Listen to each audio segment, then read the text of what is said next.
नमस्कार दोस्तों, स्वागत है आपका हमारे इस चैनल में। और आज की कहानी है ईश्वर की भक्ति और मोह माया। बहुत ही प्यारी कहानी। किसी गांव में एक अमीर सेठ रहता था। उसके घर के पास ही नीम के पेड़ के नीचे एक गरीब मोची की दुकान थी। उस मोची की एक विशेष आदत थी कि जब भी वह जूते सिलने का काम करता तो भगवान के भजन गुनगुनाता रहता था।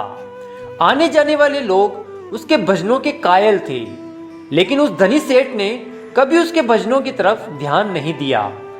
एक दिन सेठ व्यापार के काम से दूसरे शहर गया, पर जब वह लौट के आया तो काफी बीमार हो चुका था। सेठ के पास पैसों की कोई कमी तो थी नहीं, इसलिए देश विदेश से डॉक्टर, वैद्य, हकीमों को बुलाया गया, पर किसी भी इलाज से सेठ की बीमारी में कोई फायदा नहीं हुआ।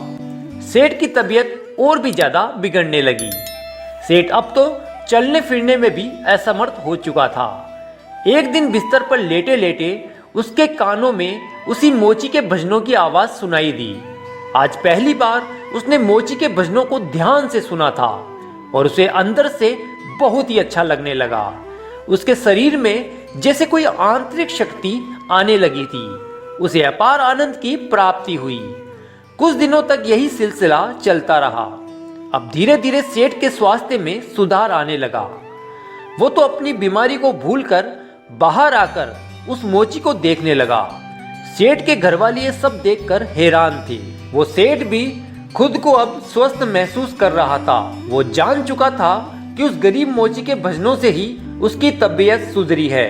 उसने मोची को धन्यवाद किया और बताया कि कैसे उसके भजनों ने एक बीमार आदमी को स्वस्थ कर दिया है। यही नहीं, सेठ ने उसे 2000 रुपए इनाम के रूप में और दे दिए। मोची भी ये इनाम पाकर बहुत प्रसन्न हुआ। उसने आज तक इतनी बड़ी रकम देखी तक नहीं थी। पैसे मिलने के बाद उसने अपनी दुकान बंद करी और घर पर खुश होकर निकल गया। रात को मोची जब सोने लगा तो उसे पूरी रात नींद नहीं आई। वह सोच रहा था कि इतने सारे पैसों का वो क्या करेगा, कोई चोर इसे चुरा न ले। इसलिए इस चिंता में वो पूरी रात सो भी नहीं पाया। अगले दिन ना ही वो अपने काम पर गया और ना ही उसने कोई ईश्वर का भजन गाया। बहुत सारे दिन निकल गए।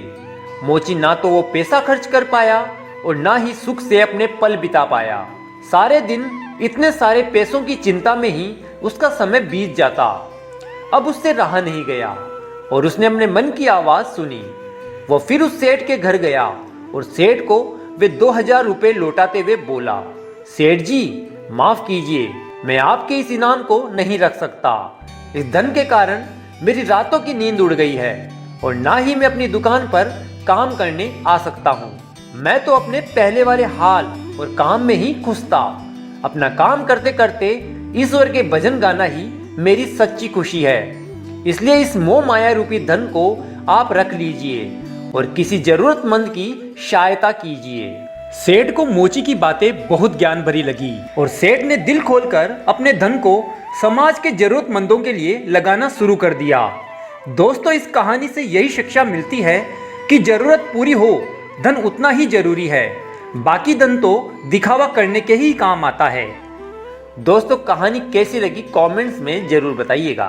कहानी अच्छी लगी हो तो वीडियो को लाइक करें और चैनल को जरूर सब्सक्राइब कर लीजिए।